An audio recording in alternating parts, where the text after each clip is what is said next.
السلام عليكم ورحمة الله وبركاته. الحمد لله رب العالمين. اللهم صل وسلم وبارك على نبينا محمد وعلى آله وأصحابه أجمعين. وأشهد أن لا إله إلا الله وحده لا شريك له وأشهد أن محمدا عبده ورسوله صلى الله عليه وسلم. أما بعد.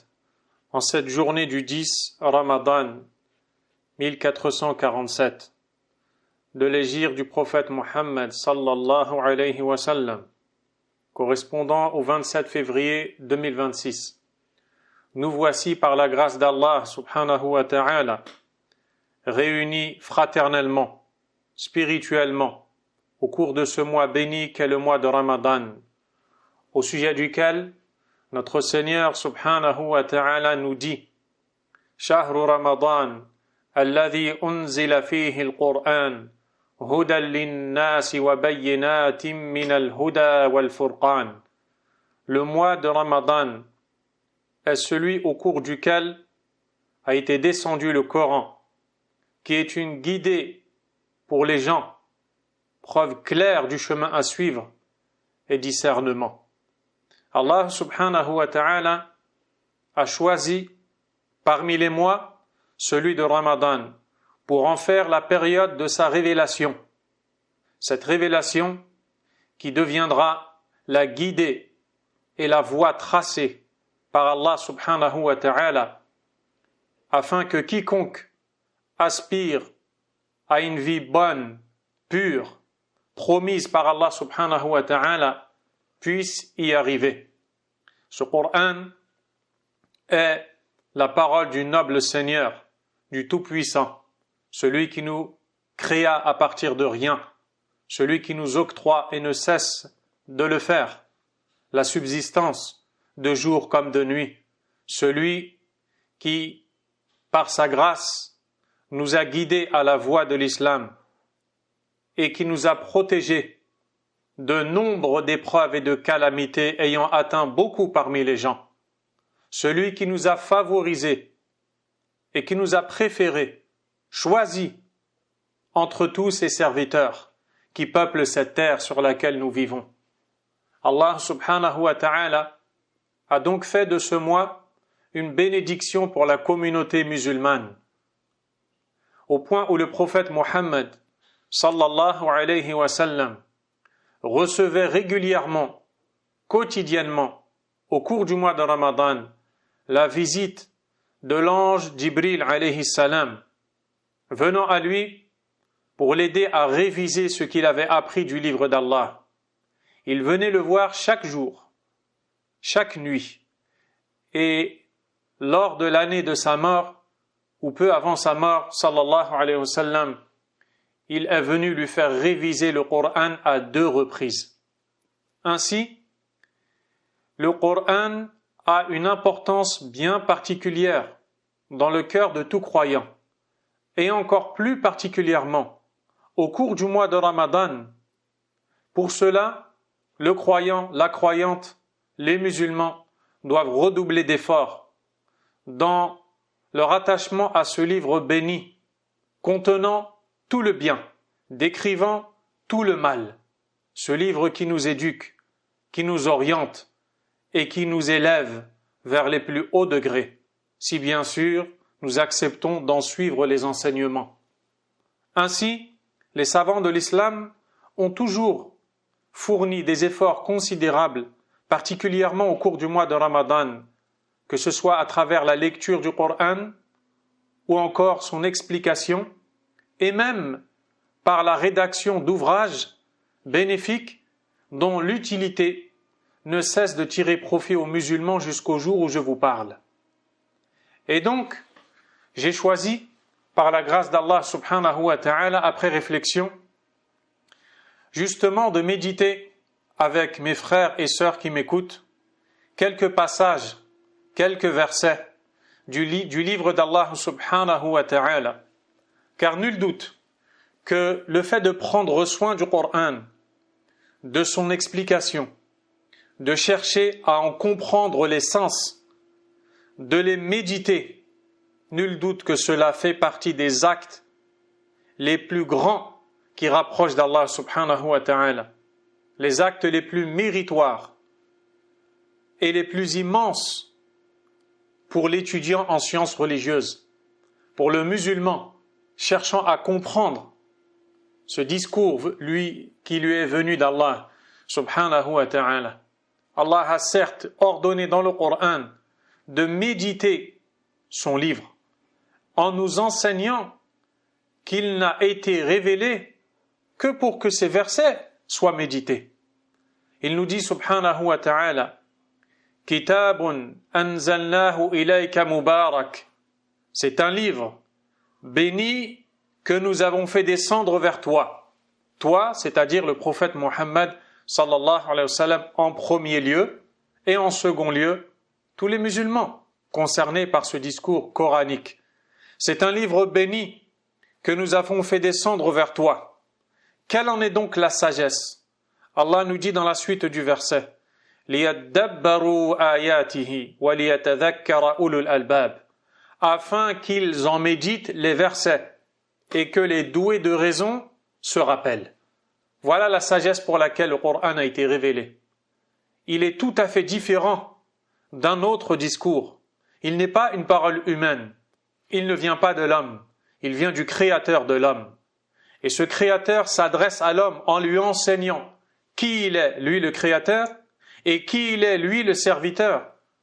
Et il lui enseigne comment est-ce qu'il doit nourrir cette relation qui le lie avec son Créateur, en lui donnant justement les règles religieuses, les ordres qu'il faut suivre et les interdits qu'il faut délaisser, afin que les doués de raison se rappellent, car effectivement, seuls les doués de raison savent tirer profit du rappel du livre d'Allah subhanahu wa ta'ala.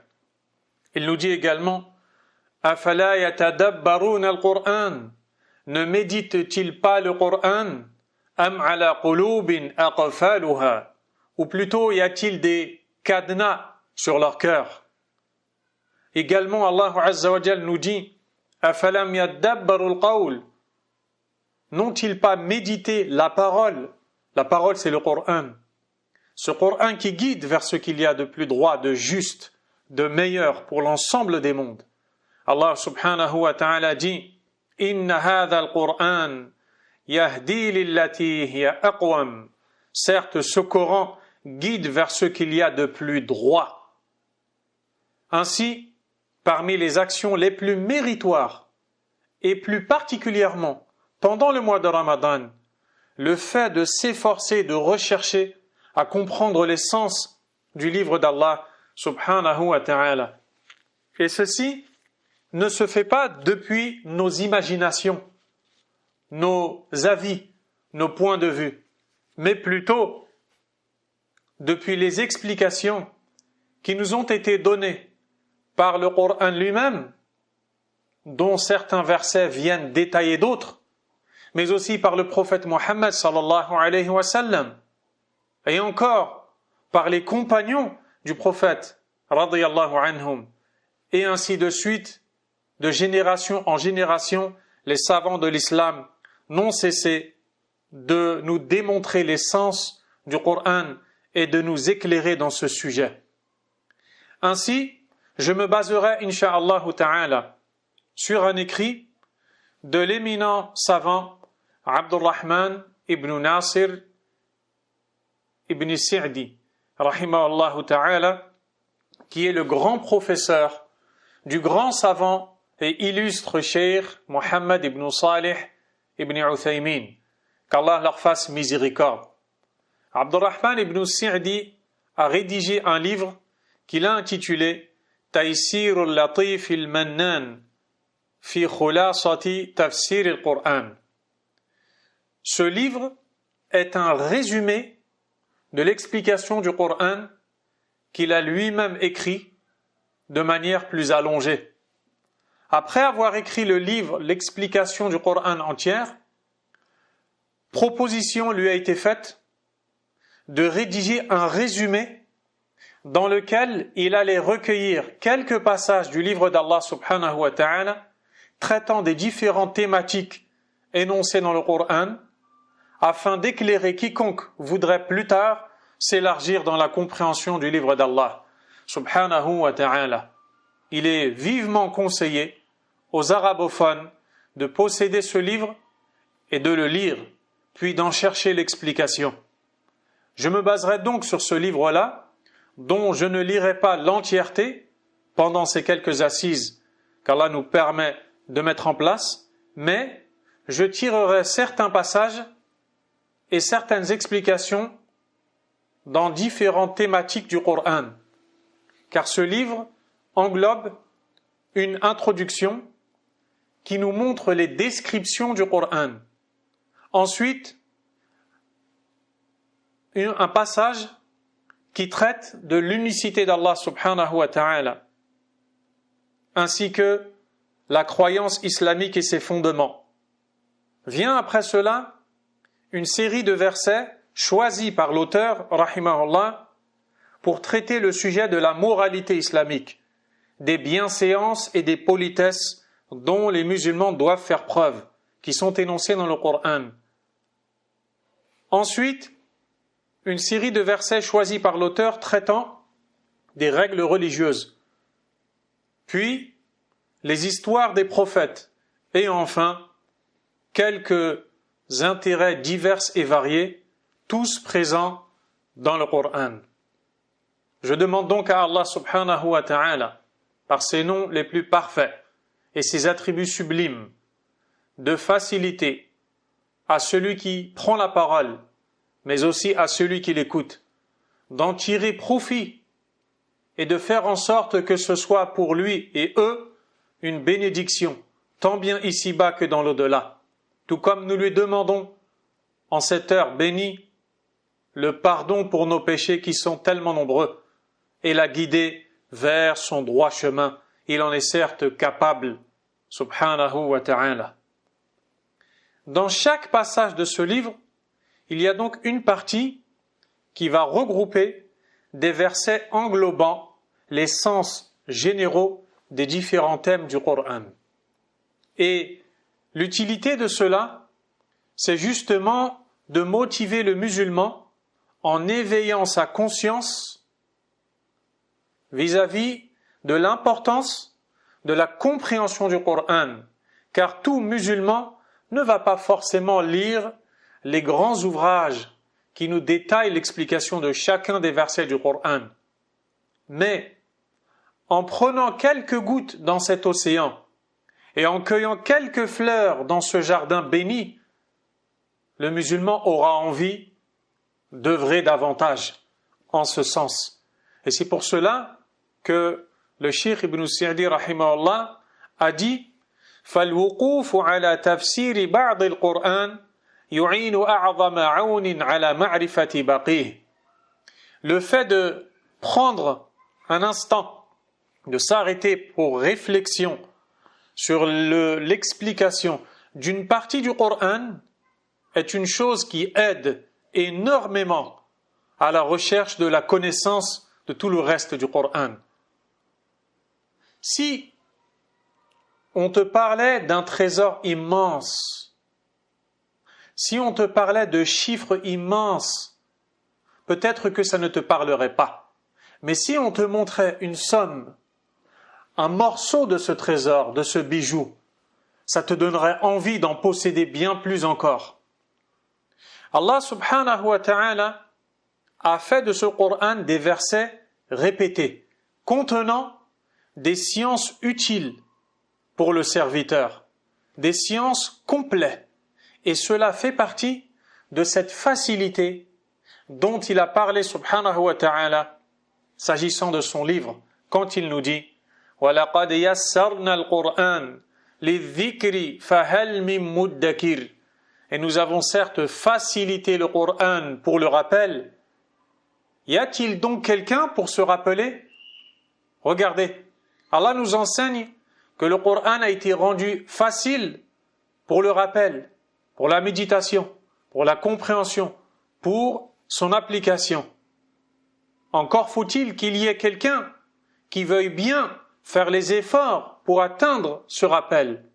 et en bénéficier, en tirer l'utilité. Ainsi, il est tellement important de comprendre ce sujet-là. Parlons maintenant, incha'Allah ta'ala, du fait que les savants de l'islam nous ont montré combien le Coran est riche dans les sens qu'il contient, si bien qu'un seul verset peut traiter en même temps de plusieurs sciences. Et ça, tu ne le retrouveras que dans le Coran. C'est pour ça que des fois, des savants s'arrêtent sur un seul verset et ils en méditent les sens qu'ils ne cessent de déduire de ce même verset-là. Certains sens qui vont nous traiter des règles religieuses, où l'on va apprendre notamment qu'il est permis de faire telle chose, interdit de faire telle autre, obligatoire de faire telle et telle chose, et ainsi de suite. On retrouve peut-être dans le même verset une exhortation, un rappel. On y retrouve également parfois en même temps la croyance islamique et l'un ou plusieurs de ses fondements. Et ainsi de suite, c'est ainsi que le Coran montre clairement combien il est riche et qu'il ne peut être la parole d'un homme. C'est le miracle révélé par Allah subhanahu wa ta'ala à son prophète Muhammad sallallahu alayhi wa sallam et par lequel nous nous sommes vus combler, nous autres les musulmans. Oh Allah, à toi toutes les louanges pour cela. Subhanaka wa ta'alayt. Tabaraka wa taqaddasat asma'uk. Subhanahu wa ta'ala. Fahuwa rabbuna wa rabbul alamin. C'est notre Seigneur et le Seigneur des mondes. Allah subhanahu wa ta'ala nous dit: Inna hadha al-Qur'ana yahdi lillati hiya aqwam. Certes, ce Coran guide vers ce qu'il y a de plus droit, de plus juste, et ceci dans tous les domaines de la vie. Il guide vers ce qu'il y a de plus droit dans la conviction religieuse à laquelle on doit adhérer, dans notre croyance en Allah, en ses anges, en ses livres, en ses messagers, au jour dernier, au destin, et dans toutes les ramifications de ces fondements de la croyance islamique. Dans notre croyance quant à ce qu'il adviendra à l'un d'entre nous, une fois décédé, une fois sous terre, dans sa tombe, mais aussi dans l'au-delà, lorsqu'il comparaîtra devant Allah pour répondre de ses actes et justifier ses paroles. Le Coran nous enseigne les meilleures règles, les meilleures moralités.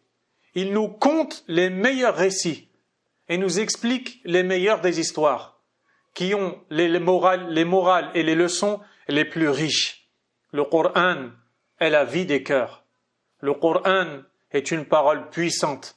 Ce n'est pas la parole d'un homme. Ô Allah, fais que ce Coran habite nos cœurs. Ô Allah, fais que ce Coran purifie nos âmes. Ô Allah, fais que ce Coran nourrisse notre lien qui nous rapproche de toi. Tu en es certes capable. Subhanaka wa ta'alayt. Allah subhanahu wa ta'ala a dit: Allahu anzala ahsan al-hadith. Allah a fait descendre le meilleur des propos. Allahu anzala ahsan al-hadith. Allah a fait descendre le meilleur des propos. Kitaban mutashabihan mathani. Un livre dont les versets répétés se ressemblent. Ils se ressemblent. On voit qu'Allah subhanahu wa ta'ala répète dans le Coran différentes histoires, il répète différentes règles, et il le fait de manière différente, tous se complétant les unes les autres. Et cela te montre le caractère miraculeux du Coran. Et croyez-moi bien, si les détracteurs du Coran, si les détracteurs de l'islam avaient trouvé un moyen pour falsifier ce livre, alors il n'aurait pas manqué de le faire, et cela depuis 1447 années que ce Coran a été révélé. Et wallah, wa billah, wa tallah, personne jusqu'à cette heure n'a jamais et ne réussira jamais à falsifier ce Coran, à en modifier le contenu, car il n'est autre que la parole du Seigneur des mondes, subhanahu wa ta'ala. Voyons maintenant les différents descriptifs du Coran, les différentes qualités par lesquelles Allah subhanahu wa ta'ala a décrit ce Coran. Et l'imam Ibn Sa'di, rahimahullah, dans cet ouvrage, le résumé de l'explication du Coran, a en introduction cité justement les différentes ou certaines des différentes caractéristiques globales, générales du livre d'Allah subhanahu wa ta'ala. Je ne vais pas m'atteler à lire en arabe puis traduire en français, faute de temps, mais je résumerai le contenu du propos du cheikh afin que l'auditeur puisse en tirer profit au maximum.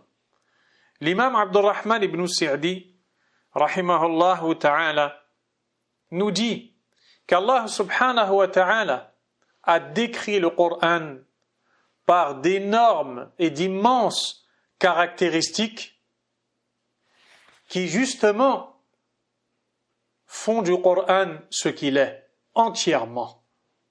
Et cela nous prouve que le Coran est la base et le fondement de toutes les sciences utiles qui guident les gens et qui les orientent vers le bien, tant bien ici-bas que dans l'au-delà. Le Coran est la base de toutes les sciences. On y retrouve la base du savoir. Quelqu'un sans le Coran est quelqu'un qui est ignorant.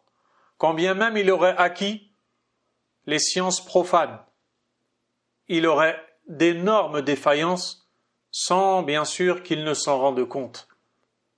Allah subhanahu wa ta'ala a décrit son livre le Coran comme étant une guidée, une droiture, un discernement, un éclaircissement.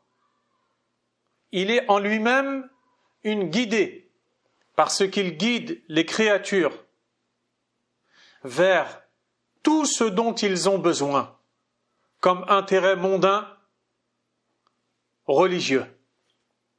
Il est une droiture parce qu'il vient rectifier le cheminement de ceux qui marchent dans la voie du bien. Il est un discernement car il détaille et distingue le vrai du faux, la guidée de l'égarement, au point de nous démontrer clairement par des versets explicites les différentes caractéristiques des gens bienheureux et des gens malheureux, en nous montrant la différence entre ceci et cela. Il nous montre aussi les fondements et les ramifications à suivre à travers des preuves tant bien rationnelles que religieuses et relatives au texte. Allah subhanahu wa ta'ala a donné à ce noble Coran toutes ces différentes qualités et ces différents descriptifs englobants qui complètent et qui concernent chacun de ces versets. Mais écoutez bien ce qui va suivre. Je répète, mais toutes ces utilités du livre d'Allah subhanahu wa ta'ala, tout le monde ne les perçoit pas. Tout le monde ne les comprend pas. Tout le monde ne peut pas en tirer profit, car toutes ces caractéristiques évoquées par Allah dans le Coran ont en réalité des conditions pour en tirer profit. On en parlera, insha'Allahu tabaraka wa ta'ala. Nous avons dit premièrement que le Coran est une guidée. En effet, Allah subhanahu wa ta'ala nous dit: شهر رمضان الذي أنزل فيه القرآن هدى للناس. Le mois du Ramadan est celui au cours duquel est descendu le Coran en guidé pour les gens. Allah nous montre clairement que le Coran est la voie de la guidée, la source de la guidée. Quiconque voudrait se voir bien guidé devrait alors se tourner vers le Coran, au sujet duquel Allah Azza wa Jal a dit Yahdi ila rushd, lorsque les djinns, subhanallah, dans cette fabuleuse histoire, avant que ne soit faite la révélation du Coran au prophète Muhammad alayhi salatu wassalam, il est connu dans les textes qui nous sont rapportés authentiquement que les djinns, cette créature existant sur terre avant l'homme, créée à partir de feu, les djinns montaient aux cieux, montaient les uns sur les autres, ils s'escaladaient pour arriver jusqu'à la plus haute assemblée des anges qui discutaient entre eux, et c'est une chose qui ne cesse de se produire d'ailleurs, qui discutaient entre eux de ce qu'il adviendrait de telle ou telle chose, de telle ou telle personne. Et les djinns, un jour, ont voulu monter pour espionner la discussion des anges, qui parlaient entre eux de ce qui allait se passer après avoir pris les informations d'Allah lui-même, subhanahu wa ta'ala. Mais subhanallah, lorsque le Coran a été révélé, il s'est passé quelque chose. Les djinns n'arrivaient plus à monter au ciel. Ils n'arrivaient plus à monter au ciel et ils se voyaient chassés par des étoiles dans le ciel. Alors ils se sont concertés mutuellement, il y a vraiment un problème. Pourquoi n'arrivons-nous pas à monter au ciel comme on pouvait le faire aisément autrefois? Il faut absolument que l'on parcourt la terre à la recherche de la réponse à cette énigme qui nous trouble et cette question qui nous perturbe. Et alors, ils se sont mis à parcourir la terre pour atteindre une terre bénie, Mecca, où se trouvait le noble prophète Mohammed, sallallahu alayhi wa sallam.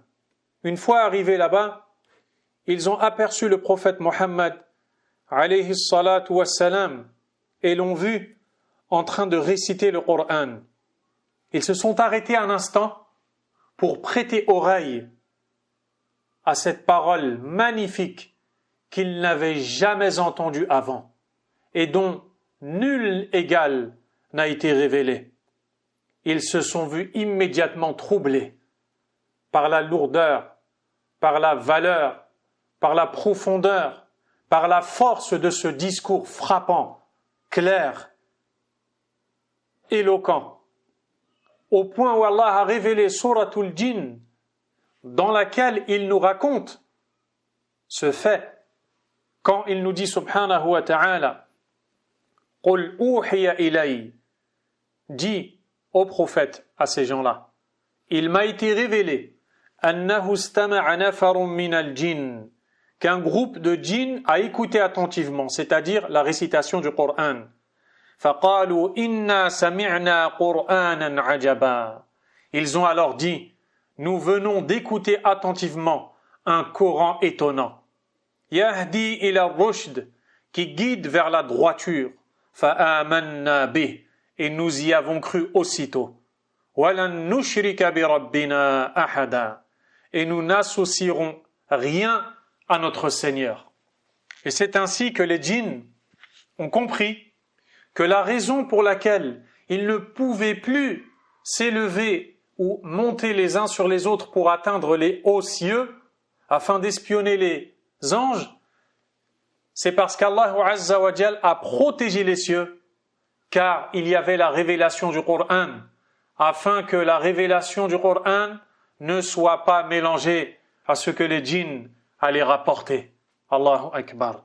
Les djinns eux-mêmes ont reconnu la droiture du Coran et qu'il est un livre qui guide vers les gens aussitôt après en avoir écouté quelques versets.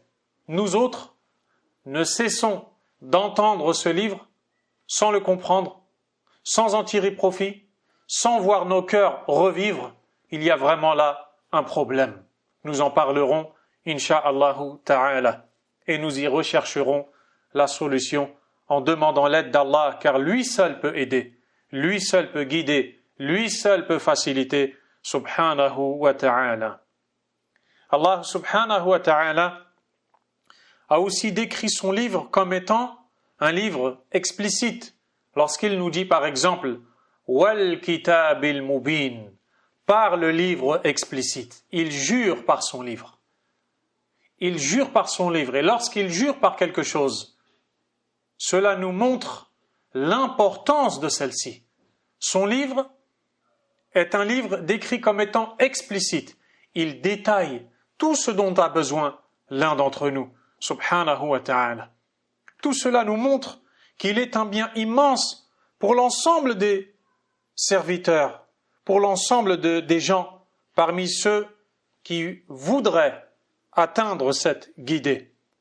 Et les guidées contenues dans le Coran sont en réalité une affaire étonnante, sont une affaire tellement étonnante. Il contient des versets détaillés qui nous décrivent les gens bienheureux, la voie qu'ils ont suivie pour le devenir et ce qu'il adviendra d'eux le jour dernier. Il nous décrit avec détail les gens malheureux, là où les voies qu'ils ont suivies pour le devenir et ce qu'il adviendra d'eux. Subhanallah, Allah n'a rien laissé dans le Coran. Mais cette guidée dont il a parlé dans son livre ne peut être profitable que si les conditions sont remplies. Et c'est ça qui est tellement important. Car souvent vous allez entendre le Coran est puissant, le Coran a des sens qui sont riches, nobles. Mais lorsque vous le lisez, peut-être que vous ne vous apercevez pas de cela. Où est donc le problème? Écoutez bien, soyez attentifs, ouvrez vos cœurs et prêtez l'oreille. Le problème vient du réceptacle, qui n'est pas apte, qui n'est pas pur pour contenir le contenu du Coran. Imaginez-vous un peu un vase en verre. Si ce vase en verre, qui a été conçu pour contenir de l'eau, était plein d'un autre liquide, il n'y aurait alors plus de place pour le remplir d'eau. Il ne faudrait donc pas s'étonner que l'eau, qui pourtant est la source de la vie et qui est la santé, ne puisse pas atteindre ce contenu. C'est parce qu'il est déjà plein. Que faut-il faire alors si l'on veut vraiment y déverser de l'eau? Le vider de ce liquide que l'on a déversé, afin de le remplacer par de l'eau. Que faut-il faire si on veut vraiment tirer profit du Coran? Eh bien, il faut vider ce réceptacle qui est présent dans notre poitrine, qui n'est autre que le cœur, que nous avons rempli par les distractions mondaines, par les occupations futiles, par les réseaux sociaux, par les attachements à cette dunya, qui nous ont fait naître en nous des soucis que l'on a considérés tellement grands au point de ne plus laisser de place pour le Coran. Et comment pouvons-nous, dans cette situation-là, tirer profit du Coran? Ce n'est impossible. Le réceptacle est plein. On a décidé d'y mettre autre chose que le Coran. Et c'est pour ça que, subhanallah, un verset peut être la cause de la guidée d'une personne, quand ce même verset peut être la cause, ou quand ce même verset, s'il n'est pas compris, s'il n'est pas correctement assimilé, eh bien, une autre personne, elle, qui va lire ce verset, s'est égarée. Non pas parce que le Coran égare, loin de là, mais plutôt parce que le réceptacle n'était pas prêt à recevoir cette science. Si seulement les musulmans comprenaient cela, leur vie se verrait bel et bien meilleure. Mais cela est un don qui ne vient que d'Allah subhanahu wa ta'ala. Et donc, proportionnellement à la pureté de ce réceptacle, il se voit capable d'accueillir l'essence du Coran. Et c'est pour ça que vous voyez des gens qui lisent des versets dont ils ne comprennent pas l'essence, dont ils ne savent pas tirer profit. Vous voyez ces gens-là, lorsqu'ils s'efforcent d'étudier et qu'ils commencent à comprendre l'essence, vous les voyez se dire « Subhanallah, j'ai lu ce verset tant de temps, je ne me suis jamais rendu compte qu'il était aussi riche dans ses sens et qu'il voulait dire telle et telle chose. » Et peut-être que chacun de nous a pu dans sa vie vivre justement cela.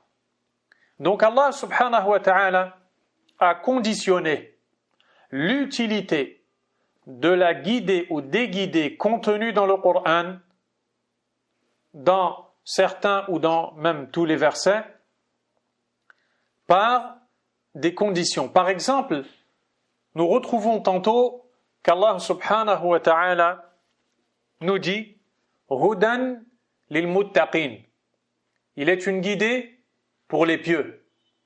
Vous voyez dans le verset général qu'on a cité, Allah a dit que le Coran a été révélé au cours du mois de Ramadan et qu'il est une guidée pour les gens, n'est-ce pas?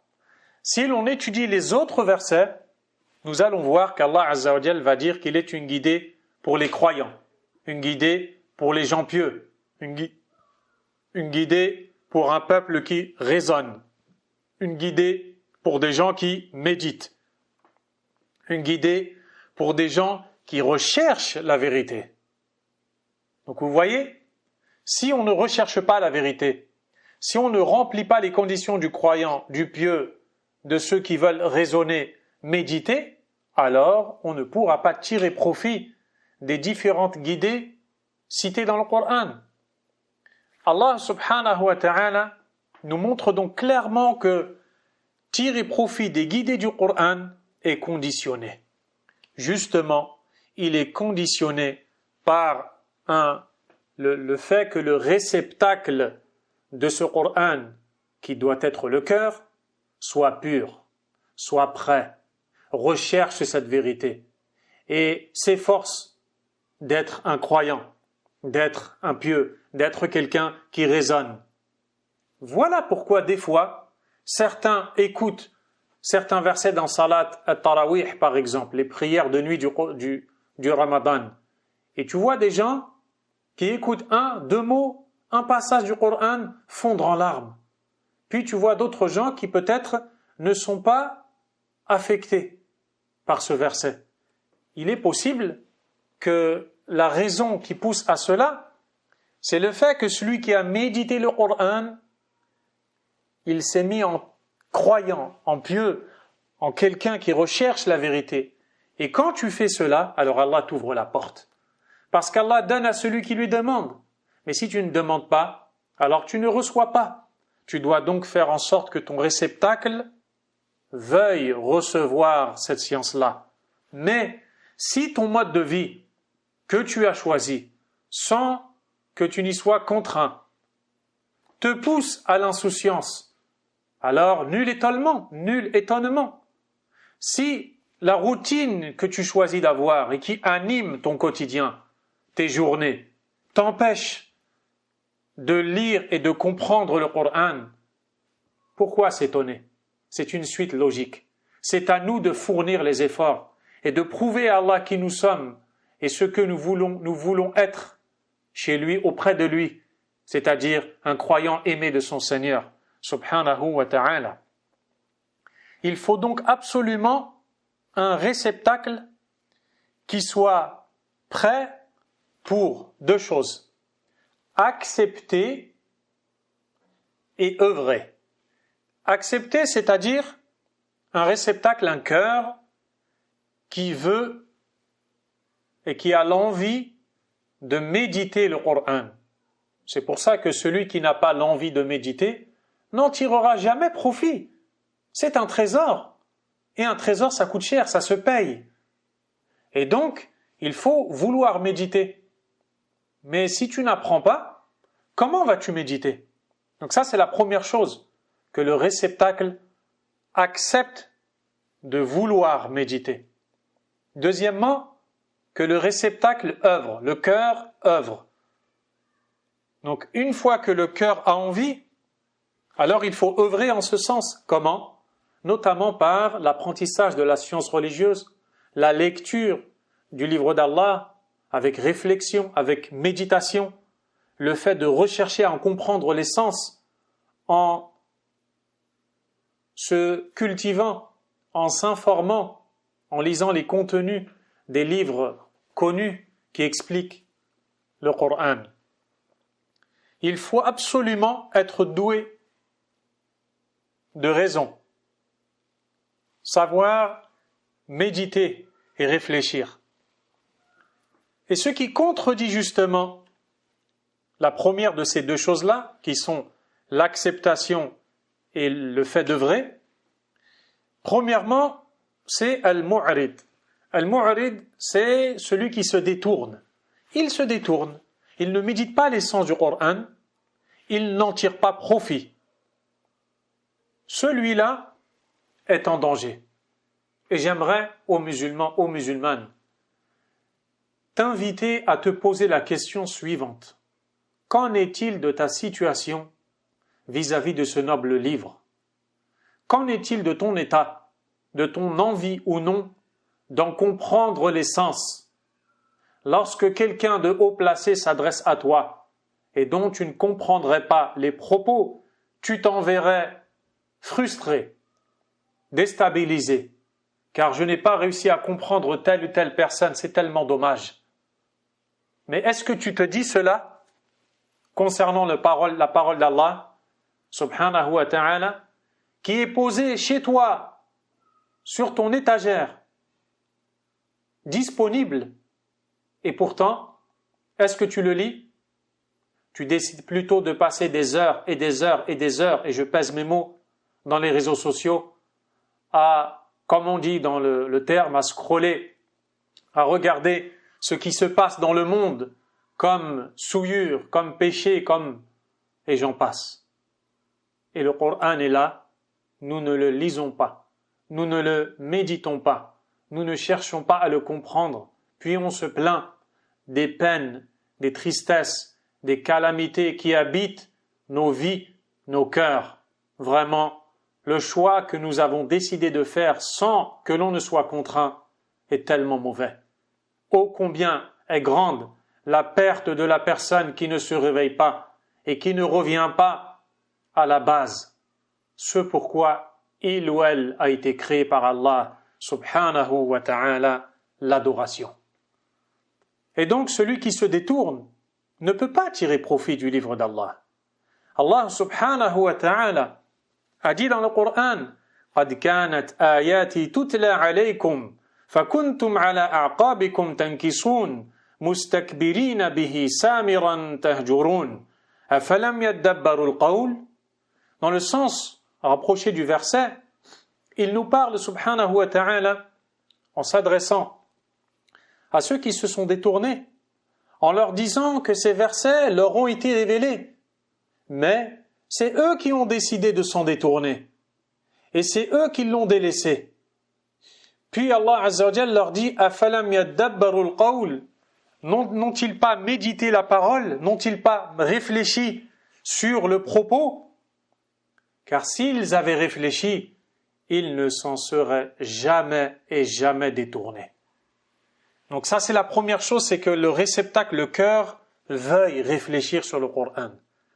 La deuxième chose, celui qui n'en tirera pas profit, c'est celui qui ne cherche pas la vérité. Man laysa lahu qasdul haqq. Celui qui n'a pas pour objectif d'atteindre la vérité. Lui, là, tu peux le laisser lire le Coran pendant des heures, des jours, des semaines, des mois et des années, et même jusqu'à ce qu'il quitte ce bas monde. Et wallah, il n'en tirera pas une seule goutte de profit. Et ça, tu le vois très bien, avec ces nombreux détracteurs du Coran, qui notamment apparaissent dans certaines émissions où ils sont invités à s'exprimer sur le Coran, dans les réseaux sociaux, sur Internet et encore, où ils vont justement proférer des paroles à l'encontre du Coran, pris par la joie à l'idée de penser qu'ils ont réussi à trouver des contradictions dans le Coran. Pauvres d'eux, pauvres qu'ils sont. Wallah, pauvre de toi, si tu crois avoir trouvé dans la parole du Créateur, subhanahu wa ta'ala, des contradictions. Et tu vois bien ainsi, clairement, que celui qui recherche à lire le Coran avec la mentalité du détracteur, wallahi, il n'en tirera jamais profit. Allah tabaraka wa ta'ala a dit يُضِلُّ بِهِ كَثِيرًا وَيَهْدِي بِهِ كَثِيرًا وَمَا يُضِلُّ بِهِ إِلَّا الْفَاسِقِينَ. Il égare par celui-là beaucoup. Et il guide par celui-là beaucoup. Subhanallah, la même parole contenue dans le Coran peut guider ou peut égarer. Mais regardez ce qu'Allah dit وَمَا يُضِلُّ بِهِ إِلَّا الْفَاسِقِينَ. Et il n'égare par cela que les pervers. الَّذِينَ يَنْقُضُونَ عَهْدَ اللَّهِ. Ceux qui, ils n'égarent par cela, que les pervers. Donc vous voyez qu'Allah subhanahu wa ta'ala est parfaitement juste dans sa guidée et dans le fait d'égarer, subhanahu wa ta'ala. Et pour cela, toute la louange lui revient de droit, subhanahu wa ta'ala. Walhamdulillahi hamdan kathiran tayyiban mubarakan fih. الذين ينقضون عهد الله من بعد ميثاقه. Ceux qui rompent le lien ou le pacte avec Allah. C'est eux qui sont égarés. Donc, ensuite, nous allons parler justement de ces descriptions du Coran et ça touchera à notre fin pour cette première séance de cette introduction, Inch'Allah ta'ala. Mais j'aimerais attirer tout d'abord ma propre attention. Et j'espère d'Allah que ces propos soient un rappel profitable envers ma personne, avant tout. Et en second lieu, ceux qui m'écoutent. Tout ce dont nous parlons ne peut être atteint que par la grâce et la guidée d'Allah. Si Allah ne te guide pas, ton intelligence, tes moyens, le fait que tu sois doué, tout cela ne te sera d'aucune utilité. Demande donc l'aide d'Allah. Demande-lui de rattacher ton cœur au Coran et à sa compréhension. Allah a décrit ce Coran comme étant une rahma, une miséricorde, une lumière, nour, une guérison, shifa, comme étant muhkam, maîtrisé, précis. Parlons maintenant du caractère rahma, de la miséricorde du Coran. N'est-ce pas qu'Allah Azza wa Jalla a dit وَنُنَزِّلُ مِنَ الْقُرْآنِ مَا هُوَ شِفَاءٌ وَرَحْمَةٌ لِلْمُؤْمِنِينَ. Et nous faisons descendre du Coran ce qui est une guérison et miséricorde pour les croyants. Le Coran est une miséricorde pour les croyants. Il est donc une miséricorde pas pour n'importe qui, mais plutôt pour les croyants. Et cette miséricorde, c'est le bien mondain dans ce bas monde, dans cette vie-là, dans ta religion et dans l'au-delà, qui découle de la guidée que tu tires du Coran. Quand tu lis le Coran, quand tu le comprends, tu en tires des conclusions, tu en tires des guidées qui te corrigent dans ton cheminement, qui t'orientent dans ta vie. Tu reçois des bénédictions d'Allah, subhanahu wa ta'ala. Tout cela, c'est le côté miséricordieux du livre d'Allah, subhanahu wa ta'ala, nullement étonnant, car il émane de celui qui est par excellence miséricordieux, Allah subhanahu wa ta'ala. Tout le bien que tu tires du Coran fait partie de sa rahma. Le Coran est un nour, c'est une lumière. Allah subhanahu wa ta'ala a dit à son prophète, sallallahu alayhi wa sallam, وَلَكِنْ جَعَلْنَاهُ نُورًا نَهْدِي بِهِ مَنْ نَشَاءُ مِنْ عِبَادِنَا. Mais nous en avons fait une lumière par laquelle nous guidons qui nous voulons de nos serviteurs. Par cette lumière-là, révélée par Allah subhanahu wa ta'ala, Allah nous a fait sortir des ténèbres. Il nous a fait sortir des ténèbres vers la lumière, du mal vers le bien, du faux vers le vrai, de la mécréance vers la croyance, de l'ignorance vers la connaissance. Ce Coran est une lumière. Encore faut-il que tu veuilles allumer cette lumière. Lorsque tu te trouves dans une pièce sombre, si tu veux la voir illuminée, tu dois appuyer sur l'interrupteur pour allumer la lumière. Eh bien, dans ton cœur, tu dois allumer cette lumière et rechercher à en tirer profit. Allah fait sortir les croyants des ténèbres vers la lumière par le Coran. Ce Coran a été décrit par Allah comme étant une guérison. Il nous dit subhanahu wa ta'ala wa shifa'un lima fi sudur, et il est une guérison du contenu des poitrines. Par celle-ci, par cette guérison-là, Allah guérit les cœurs de toutes ces maladies. Et beaucoup de gens ont restreint la notion de la guérison par le Coran à la ruqya, qui consiste à réciter du Coran sur la personne malade. Ça fait partie des façons de se soigner par le Coran, mais il n'y a pas que cela. Certains salafs disaient « Inna hadha al-Qur'an dhakara da'akum wa dawa'akum » Certes, ce Coran a mentionné vos maladies et vos remèdes. Si tu veux te soigner par le Coran, si tu veux guérir ton cœur, ta vie, ton âme par le Coran, alors il faut que tu puisses en tirer les enseignements. Il faut que tu les comprennes et que tu les mettes en application dans ta vie. Et tu verras que tu guériras. Combien de gens ont guéri? Je ne parle pas ici d'une maladie physique, mais je parle d'une maladie spirituelle, la maladie de l'âme. Combien de gens sont complètement déprimés, sont remplis de stress? Combien de gens sont peinés par la tristesse, rongés par les soucis desquels ils n'arrivent pas à se débarrasser, alors qu'ils prennent tel et tel médicament pour se détendre psychologiquement, allant même jusqu'à prendre des médicaments psychiatriques et ainsi de suite. Certains vont même jusqu'à consommer de l'alcool, des drogues, pour oublier les soucis, n'est-ce pas? Il y a à peine quelques jours de cela, j'ai eu une discussion avec une personne qui fume énormément de cigarettes dans la journée et qui m'a dit « À chaque fois que je fume, j'oublie mes soucis. » Allahu Akbar. Qu'est-ce que c'est triste. Si tu veux oublier tes soucis complètement et définitivement, tu dois d'abord prendre conscience que tu es malade. Ton âme est malade. Ton cœur est malade. Une fois que tu as pris conscience que tu es malade, tu dois te soigner par le Coran. Lis le Coran. Subhanallah, on se plaint de peine, de tristesse. Et qu'est-ce que l'on fait de nos journées?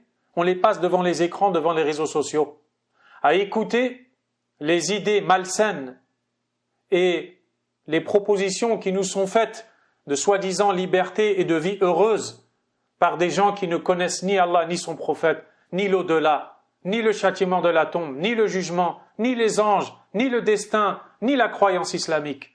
Et on se plaint après d'être rongé par la douleur d'une vie tellement étroite, tellement exiguë malgré sa largesse apparente. C'est tout à fait logique. Tu veux te soigner? Soigne-toi par le Coran. Lis-le, apprends-le, comprends-le, applique-le, enseigne-le. Et proportionnellement à cela, wallahi, Allah te soignera et te guérira. Allah a décrit le Coran comme étant muhkam. Muhkam, c'est-à-dire mutqan, c'est-à-dire qu'il a été révélé avec précision et qu'il est explicite et clair. Tout le Coran est muhkam. Et aussi, on peut dire tout le Coran est mutashabih. Tout le Coran se ressemble.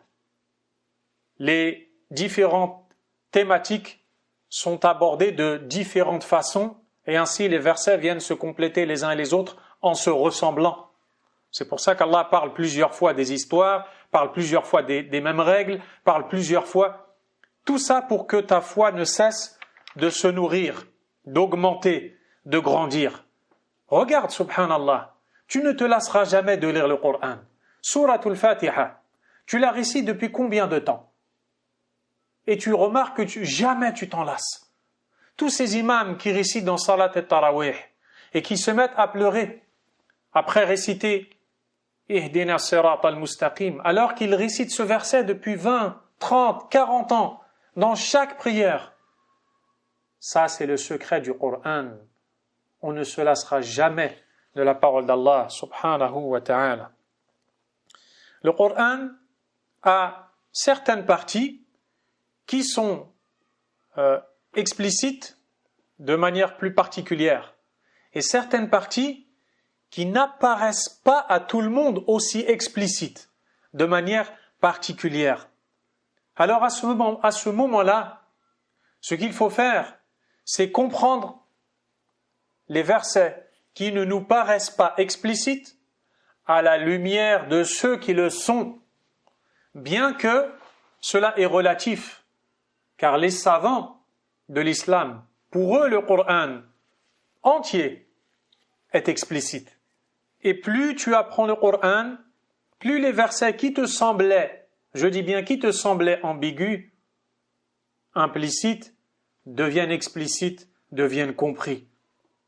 Et ça, c'est un grand bienfait d'Allah, subhanahu wa ta'ala. Allah a aussi décrit le Coran par as-salah, la droiture, la rectitude dans la guidée. Et pas pour n'importe qui, la rectitude pour l'ensemble de l'humanité. Mais cette rectitude-là dans ta vie, ô être humain, tu ne peux l'atteindre qu'en revenant au livre d'Allah, subhanahu wa ta'ala. Et c'est pour ça que les bonnes actions ont été appelées dans le Coran al-a'mal as-saliha. Les actions saliha. On les traduit souvent par les bonnes actions. Mais en réalité, ce sont les actions qui relèvent de la droiture, les actions qui relèvent de la guidée, de la vertu. Et Allah subhanahu wa ta'ala nous dit que le Coran est aussi, donc en même temps qu'il est une guidée, une droiture, il est une rectitude pour quiconque voudrait se voir rectifié dans son cheminement. Et c'est pour ça que le prophète alayhi salatu wassalam invoquait Allah et disait « Aslih li dini » Oh Allah, réforme, rectifie ma religion. Alladhi huwa ismatu amri. Réforme ma religion, réforme ma vie mondaine et réforme mon retour vers toi dans l'au-delà. Le Coran est une réforme dans toutes choses, dans la croyance à avoir, dans les moralités et les caractères, dans les adorations, dans les règles à respecter, le licite et l'illicite. Tous ces descriptifs dont nous venons de parler et d'autres encore ne cessent d'être répétés plusieurs fois de différentes manières dans le Coran. Et l'objectif à travers cela, c'est bel et bien que tu renouvelles ta foi dans le cœur autant de fois que tu renouvelleras ta lecture du Coran. Celui qui abandonne le Coran abandonne la foi. Celui qui s'attache au Coran s'attache à la foi. Allah subhanahu wa ta'ala a dit فَأَمَّا الَّذِينَ آمَنُوا فَزَادَتْهُمْ إِيمَانًا وَهُمْ يَسْتَبْشِرُونَ. Quant à ceux qui ont eu la foi, ces versets révélés augmentent leur foi et tu les vois réjouis. Il dit aussi وَإِذَا تُلِيَتْ عَلَيْهِمْ آيَاتُهُ زَادَتْهُمْ إِيمَانًا وَعَلَى رَبِّهِمْ يَتَوَكَّلُونَ.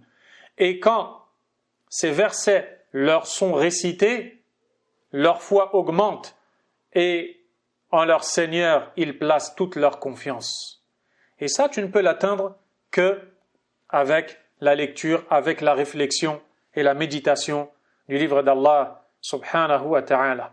Et le fait de s'arrêter sur quelques versets comme nous allons le faire, incha'Allah, nous servira, je l'espère, de motivation afin de redoubler d'efforts dans l'apprentissage, dans le fait de rechercher la compréhension du livre d'Allah subhanahu wa ta'ala.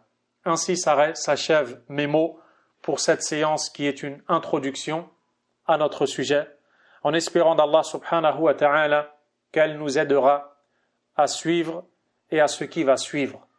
Je vous donne rendez-vous, Inch'Allah ta'ala, demain le 11 Ramadan 1447, de l'hégire du prophète Mohammed sallallahu alayhi wa sallam, à 13h40. Inch'Allah ta'ala, pour le premier chapitre de notre étude. Barakallahu fikum, wallahu a'lam, wa sallallahu wa sallam, wa baraka ala nabiyyina Muhammadin.